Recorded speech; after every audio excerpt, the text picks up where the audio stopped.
Unacademy. Let's crack it. जब भी कभी हम अपने आम लाइफ में भी जिंदगी में भी किसी चीज़ के लिए तैयार नहीं होते और वो स्थिति उत्पन्न हो जाए तो वो आपातकाल स्थिति हो जाती है, इमरजेंसी सिचुएशन। नमस्कार दोस्तों, पाथफाइंडर पर आप सभी का स्वागत है। मेरा नाम है निधि। आज मैं आप लोगों के साथ डिस्कस करने वाली हूँ स्टेट इमरजेंसी, जो हमारे संविधान में दी गई है अंडर आर्टिकल 356, जिसको आम बोलचाल की भाषा में हम राष्ट्रपति शासन या प्रेसिडेंट रूल भी कहते हैं। अब ये कब लगाया जाता है, क्या इसकी कंडीशंस हैं, कौन इसको लगाता है, इसके बाद क्या चेंजेस आ जाते हैं राज्य के एडमिनिस्ट्रेशन में, गवर्नेंस में, उन सब चीज़ों के बारे में आज हम डिस्कस करने वाले। तो बिफोर मूविंग फॉरवर्ड, ये मेरा छोटा सा इंट्रोडक्शन है यहाँ पर दोस्तों। आप मुझे फॉलो कर सकते हैं मेरे इस टेलीग्राम चैनल पर भी for all my class update schedules, PDFs, या फिर अपने किसी भी डाउट, क्वेरी या कन्फ्यूजन के लिए अनअकैडमी सब्सक्रिप्शन लेने के लिए आपको यूज़ करना होगा मेरा code ND10। This is my code. तो अगर आप सब्सक्रिप्शन लेना चाहते हैं एजुकेटर कोड में, आप मेरे इस कोड को यूज़ कर सकते हैं, ठीक है, ताकि मैं आपको गाइडेंस दे सकूँ, सपोर्ट कर सकूँ आपकी प्रिपरेशन में, आपकी जर्नी में। अनअकैडमी बहुत जल्दी एक ऑफलाइन सेंटर शुरू करने वाला है प्रयागराज में। यहाँ से आप अपनी यूपीएससी की तैयारी शुरू कर सकते हैं हमारे ऑफर के माध्यम से। एडमिशन्स यहाँ पर ओपन है for GS foundation batch 25-26। Batches आपके शुरू हो रहे हैं 15 दिसंबर से। एनरोलमेंट आपको करना है 30 नवंबर से पहले इन बैचेस के लिए। एक ऑफर भी आपके लिए है जो कि अर्ली बर्ड ऑफर है, मतलब पहले 100 स्टूडेंट्स जो होंगे, जो एनरोल करेंगे इस बैच के लिए, उनको 40% फीस में डिस्काउंट भी मिलने वाला है। जैसा कि मैंने आपको बताया, एजुकेटर कोड आपको यूज़ करना है ND10 फॉर दी सब्सक्रिप्शन। और कोई जानकारी with respect to the admission course आप चाहते हैं तो आप सेंटर पर जाकर भी ले सकते हैं, एड्रेस यहाँ पर गिवन है, या फिर आप इस टेलीफोन नंबर पर कॉल कर सकते हैं और अपनी क्वेरी या डाउट रिजॉल्व कर सकते हैं। चलिए, अगर मैं संवैधानिक प्रावधानों की बात करूं तो इमरजेंसी पावर्स जो हैं वो दी गई हैं भाग 18 में हमारे संविधान, पार्ट 18 में। और आर्टिकल्स कौन कौन से कवर हैं इसमें? आर्टिकल 352 से लेके आर्टिकल 3। ठीक है, तो हम सारी इमरजेंसी प्रोविजंस तो नहीं करने वाले हैं आज के सेशन में। आज हम स्पेसिफिकली बात करने वाले हैं स्टेट इमरजेंसी की। तो हमारा जो संविधान है वो 3 तरह की ऐसी एबनॉर्मल सिचुएशंस के बारे में बात करता है, जहां पर हम देखते हैं कि जो नॉर्मल गवर्नमेंटल मशीनरी है ना, जो संविधान के द्वारा सेटअप की गई है, जैसे there is level of governments है ना, सेंटर पे अलग गवर्नमेंट है, स्टेट में अलग गवर्नमेंट है, लोकल लेवल पे अलग गवर्नमेंट है, उसका डिपार्चर हो जाता है। और जो गवर्नमेंटल मशीनरी है, जो नॉर्मल मशीनरी है, वो शिफ्ट हो जाती है टूवर्ड्स सेंट्रलाइज्ड गवर्नेंस, मतलब केंद्र के अधीन हो जाती हैं अधिकतर चीज़ें। ठीक है, तो ये एक तरह से हम ये भी कह सकते हैं कि फेडरल जो फीचर है, फेडरल प्रोविजन जो है, जहाँ पे डिस्ट्रीब्यूशन और डिवीजन ऑफ पावर है हमारे संविधान में, उसको बिना किसी संशोधन के शिफ्ट कर दिया जाता है to unitary feature, unitary provision, which means centre की तरफ झुकाव आ जाता है, सेंटर की तरफ सारी जो पावर्स हैं वो शिफ्ट हो जाती हैं। तो 3 तरह के डिफरेंट जो एबनॉर्मल सिचुएशंस हैं वो कौन कौन सी हैं जिनके लिए प्रावधान दिए गए हैं? इट इज़ नेशनल इमरजेंसी यानी राष्ट्रीय आपातकाल, स्टेट इमरजेंसी जिसको आम भाषा में हम राष्ट्रपति शासन या प्रेसिडेंट बोलते हैं, और तीसरी है फाइनेंशियल इमरजेंसी।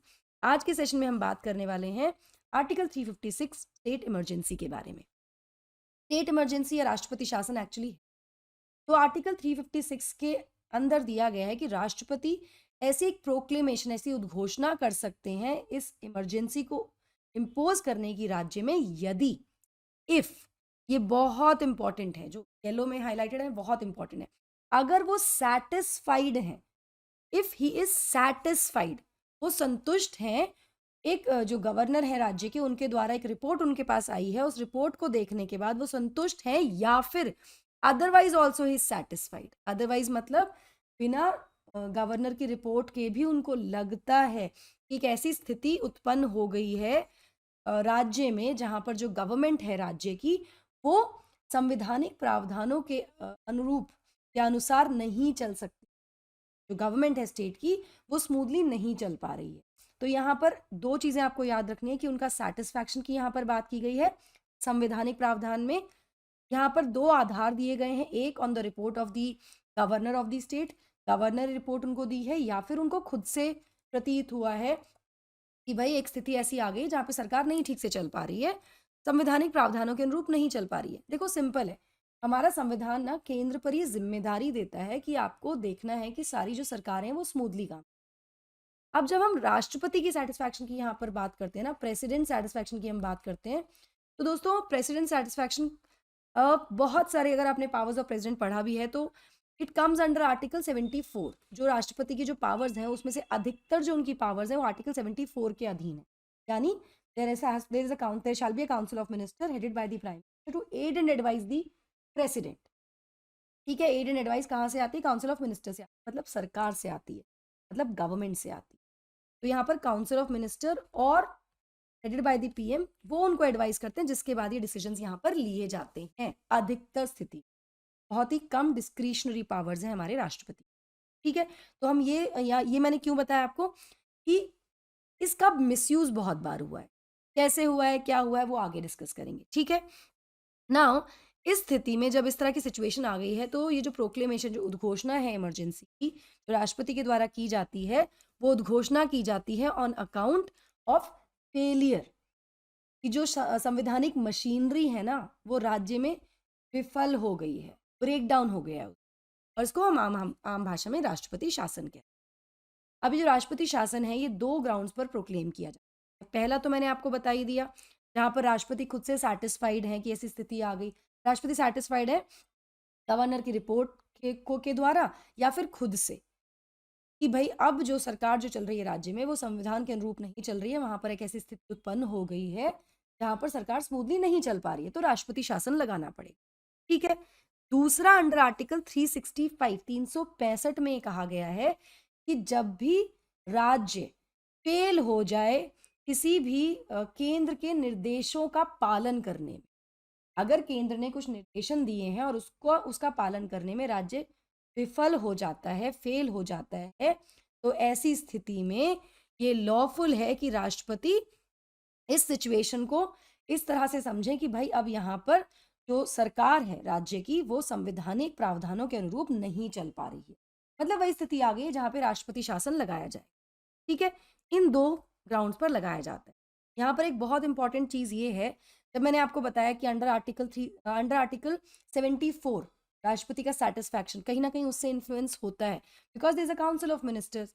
तो देखो होगा क्या, होगा ये कि किसी राज्य में let's say there is state A, state B and there centre.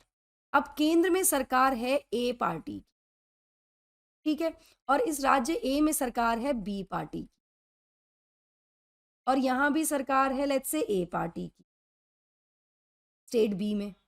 तो ऐसे में अगर कोई चीजें हैं जो ए पार्टी चाहती है कि इस राज्य में हो और वो नहीं हो पा रही हैं, ये मिसयूज हुआ है पास्ट में दोस्तों, और कहीं ना कहीं एक बैलेंस नहीं बन पा रहा है, तो क्या होगा, ये राष्ट्रपति को कहा जाएगा कि ये तो हमारे हिसाब से चल नहीं रहे हैं, जो भी है राष्ट्रपति शासन। तो प्रोबेबिलिटी राष्ट्रपति शासन की कहाँ पर होगी, स्टेट ए में होगी ना। तो इस तरह से क्या होगा कि एक्चुअल में कोई कॉन्स्टिट्यूशन जो मशीनरी का ब्रेकडाउन नहीं भी हो रहा है, लेकिन तब भी ऐसी स्थिति उत्पन्न की जा सकती है, जिसकी वजह से राष्ट्रपति का जो प्रोक्लेमेशन है अंडर आर्टिकल 356, मतलब राष्ट्रपति जो उद्घोषणा करते हैं आर्टिकल 356 में, उसको जुडिशियल रिव्यू के दायरे में रख दिया गया है। मतलब राष्ट्रपति का सेटिस्फैक्शन और ये जो उद्घोषणा है उसका न्यायिक पुनर्वालोकन हो सकता है। ठीक है, इस संबंध में एक बहुत ही महत्वपूर्ण जजमेंट है, एक लैंडमार्क जजमेंट है in the history of Indian constitution, which is the SR Bommai versus Union of India. इस केस में सुप्रीम कोर्ट ने बहुत ही बोल्डली मार्क आउट किया था कि देयर इज अ मतलब जो स्थिति है, जो लिमिटेशन है आर्टिकल 356 की, वो किन लिमिटेशंस के आधार पर काम करेगा। मतलब राष्ट्रपति का सेटिस्फैक्शन जायज होना चाहिए, अन्यथा में जा सकता है, मतलब इसके अगेंस्ट कोर्ट जा सकती है राष्ट्रपति शासन के अगेंस्ट। और अगर जुडिशरी को लगता है कि ये राष्ट्रपति शासन सही तरीके से नहीं हुआ, मैलिफाइड इंटेंशन से हो रहा है ना, तो उसको खारिज भी किया जा सकता है। ठीक है, ये बहुत बहुत इंपॉर्टेंट है। नाउ जैसा कि मैं मिसयूज की बात कर ही रही थी आपके साथ, तो बहुत बार, मतलब सबसे पहले राष्ट्रपति शासन लगाया गया था पंजाब में 1951 में, और उसके बाद से 100 से ज़्यादा बार वहाँ राष्ट्रपति शासन लगता है। ऐसे ही बिहार में भी, यूपी में भी, और बहुत सारे और राज्यों में भी मल्टीपल टाइम्स राष्ट्रपति शासन लगा। 1992 में राष्ट्रपति शासन को इम्पोज किया गया था एमपी में, हिमाचल में, राजस्थान में, इस कॉन्टेक्स्ट में सुप्रीम कोर्ट ने 1994 में कुछ गाइडलाइंस इशू की थी in the judgment SR Bommai versus Union of India. It was a 9 जजेस बेंच, ये भी ध्यान रखिएगा. नाउ जब ये सब हुआ तो 38वें संविधान संशोधन से, मतलब ये तो पहले ही हो गया था, ये तो जजमेंट तो बहुत बाद में आया. 38वां संविधान संशोधन आया है आपका ड्यूरिंग द इमरजेंसी. उसमें क्या हुआ था, राष्ट्रपति शासन के लिए राष्ट्रपति का जो सेटिस्फैक्शन है, क्योंकि अगर हम राष्ट्रीय आपातकाल में देखें ना तो भी राष्ट्रपति सेटिस्फाई होने चाहिए, इस तरह से लिखा हुआ है. तो उनका जो सेटिस्फैक्शन है उसको इम्यून कर दिया गया था जुडिशियल रिव्यू से, कि जो राष्ट्रपति डिसीजन ले रहे हैं वो इम्यून है, उसका जुडिशियल रिव्यू नहीं हो. ठीक है, लेकिन 44वें संविधान संशोधन से ये पूरा का पूरा जो मुद्दा है राष्ट्रपति का सेटिस्फैक्शन, इसको जुडिशियल रिव्यू में ला दिया गया. तो अभी प्रेजेंट स्थिति क्या है कि जो इमरजेंसी लग रही है इट इज अंडर जुडिशियल, वो जुडिशियल रिव्यू के दायरे में. ठीक है, नाउ जब भी इमरजेंसी की उद्घोषणा होती है तो उद्घोषणा के बाद, किसी भी इमरजेंसी की बाद, उस उद्घोषणा का पार्लियामेंट्री अप्रूवल आवश्यक है. ठीक है, तो जब भी ये प्रोक्लेमेशन आएगी प्रेसिडेंट रूल को इम्पोज करने की, इसको अप्रूव होना जरूरी है by both the houses of the parliament, दोनों सदनों से. संसद के दोनों सदन इसको पारित करेंगे, अप्रूव करेंगे विद इन 2 months, 2 महीने के अंदर अंदर from the date of its issue, जब ये इशू है प्रोक्लेमेशन तब से. नाउ अगर ये प्रोक्लेमेशन जो है राष्ट्रपति शासन की इशू की गई है ऐसे समय पर जब लोकसभा या तो डिसॉल्व्ड है, या फिर इस 2 महीने के ड्यूरेशन में जब अप्रूवल का टाइम होता है, वो जो गैप दिया गया 2 महीने का, इस समय डिसोल्यूशन हो जाता है लोकसभा का बिना प्रोक्लेमेशन को अप्रूव किए, तब ये प्रोक्लेमेशन केवल 30 दिन सरवाइव करेगी. ठीक है, after the dissolution of from the first sitting of Lok Sabha after it's reconstitution.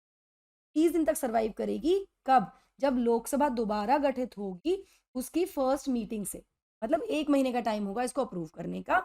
यहाँ पे कंडीशन क्या है कि राज्यसभा ने ऑलरेडी इसको इस पूरे ड्यूरेशन में जब लोकसभा डिसॉल्व्ड है अप्रूव कर दिया है. तो अप्रूवल इज एसेंशियल और दोनों सदनों को इसको अप्रूव करना जरूरी होता है.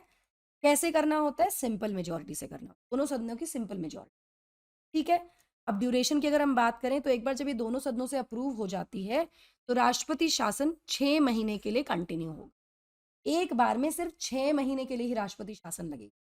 अब इसके एक्सटेंशन की अगर मैं बात करूं तो इसको एक्सटेंड किया जा सकता है, लेकिन ये जो एक्सटेंशन है इसमें कंडीशन है कि मैक्सिमम पीरियड जो है इसके एक्सटेंशन का इट इज ओनली 3 years.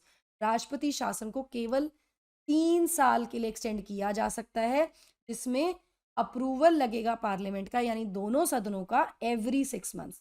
तो एक बार में इमरजेंसी सिर्फ 6 महीने के लिए लगेगी राष्ट्रपति शासन, हर 6 महीने में अप्रूवल चाहिएगा, और ऐसा करते करते कितनी बार होगा?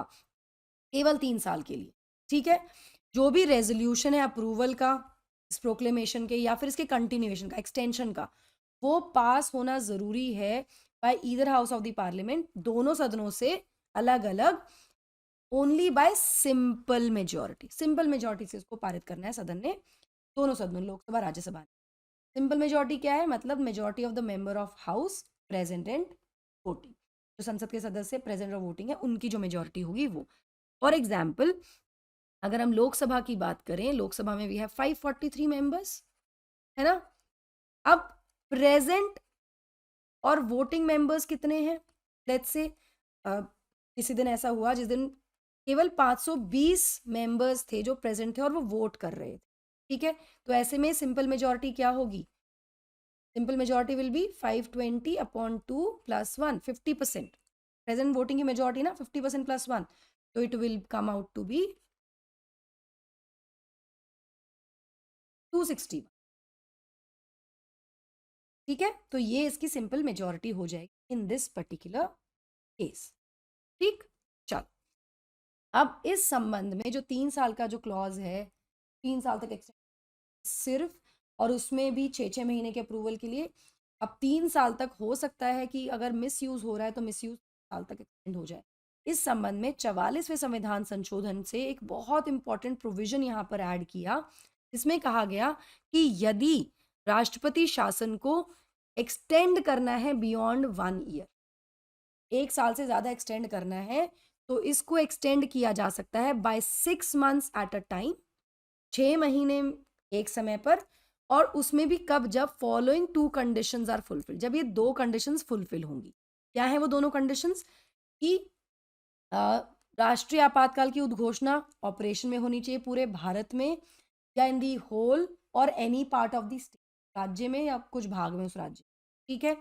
दूसरा, इलेक्शन कमीशन को ये सर्टिफाई करना होगा कि उस राज्य की लेजिस्लेटिव असेंबली के इलेक्शंस अभी करना संभव नहीं है कुछ डिफिकल्टीज के चलते, जिसकी वजह से यहाँ पर राष्ट्रपति को कंटिन्यू करना पड़ेगा। तो ये 2 कंडीशंस हैं जिनको फुलफिल होना जरूरी है अगर 1 साल के बियॉन्ड एक्सटेंशन करना है तो, ठीक है। नाउ इसके प्रभाव क्या है, इफेक्ट्स क्या हैं?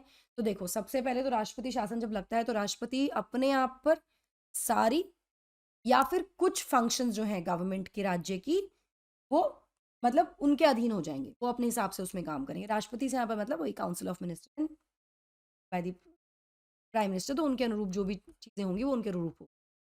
अदर देन दी हाई कोर्ट, हाई कोर्ट इसमें नहीं इंक्लूड, हाई कोर्ट राष्ट्रपति के अधीन नहीं होगा, ठीक है, ड्यूरिंग स्टेट इमरजेंसी या प्रेसिडेंट रूल ऑल्सो। नाउ राष्ट्रपति डिक्लेयर कर सकते हैं कि जो पावर है लेजिस्लेचर की, राज्य के जो विधानसभा है, वो एक्सरसाइजेबल होगी या under the authority of parliament. वो डिक्लेयर कर सकते हैं कि जो राज्य है, जिस तरह से उसकी विधान दल है जो काम करता है, जो विधान विधायिका है, वो या तो पार्लियामेंट के द्वारा या under the authority of parliament काम करेगी, ठीक है, ऑलराइट। तीसरा, वो प्रावधान ला सकते हैं कि जो नेसेसरी या जो प्रावधान नेसेसरी हो या डिजायरेबल हो, आवश्यक हो, जो ऑब्जेक्ट्स हैं प्रोक्लेमेशन के, जिस वजह से ये उद्घोषणा की गई है, उसको इफेक्ट में लाने के लिए। तो इस तरह के 3 इंपॉर्टेंट चेंजेस यहाँ पर, इफेक्ट जो है, प्रभाव है, वो देखने को मिले। यहाँ पर मैं फिर आपको बता दूं कि ठीक है, जो लेजिस्लेटिव फंक्शन है वो सब किसके पास आ जाएगा, केंद्र सरकार के पास आ जाएगा, वो अपने ले लेंगे, सब कुछ ठीक है, मतलब उनके अकॉर्डिंग वो चलेगा सब। लेकिन जो कोर्ट है, जो जुडिशरी है, उसको उसकी पावर जो है वो राष्ट्रपति अज्यूम नहीं कर सकते, ना ही वो कोई भी संवैधानिक जो प्रावधान है with respect to the judiciary, उनको सस्पेंड कर सकते। तो मतलब जुडिशरी इसके दायरे से, ठीक है, जुडिशरी इज इंडिपेंडेंट जुडिशरी, तो जुडिशरी इसके दायरे में नहीं आएगी। इसके बाद आती है रिवोकेशन की बारी। भाई अब इसको रिवोक कैसे किया जाएगा, राष्ट्रपति शासन लग गया, अब इसको वापस कैसे लिया जाएगा? तो इसके लिए जो प्रोक्लेमेशन है प्रेसिडेंट रूल की कि ये रिवोक हो गया है, ये राष्ट्रपति के द्वारा किसी भी समय पर किया जा सकता है, इस तरह की उद्घोषणा बाय सब्सिक्वेंट प्रोक्लेमेशन, एक घोषणा और करके इसको रिवोक कर सकती हैं। और इस तरह की जो उद्घोषणा है उसको पार्लियामेंट्री अप्रूवल नहीं चाहिए हो, it does not require the parliamentary, मतलब इसके प्रोक्लेमेशन के लिए और the proclamation of emergency parliamentary approval चाहिए, ठीक है, लेकिन रिवोकेशन के लिए पार्लियामेंट्री अप्रूवल नहीं चाहिए। कौन से केस में? In case of president. I hope आपको राष्ट्रपति शासन पसंद आया, मतलब ये समझ में आया हो, आपको लेक्चर भी पसंद आया हो। इन दी कमेंट सेक्शन मुझे बताइएगा किस राज्य में आज तक सबसे ज्यादा राष्ट्रपति शासन की उद्घोषणा की गई है, ठीक है। चलिए, that will be all from my side, guys. I hope you like the session. Don't forget to like, share and subscribe to the channel and also hit the bell icon so that you get notified. Also description box में Google form दिया गया है जिसको आप fill कर सकते हैं, so that we get to know कि आपको किस तरह का कंटेंट चाहिए, हम उसको करें। एंड आपको एजुकेटर कोड जो यूज़ करना है वो यूज़ है Hindi. That will be all, guys. Thank you. God bless. Bye bye. Unacademy. Let's crack it.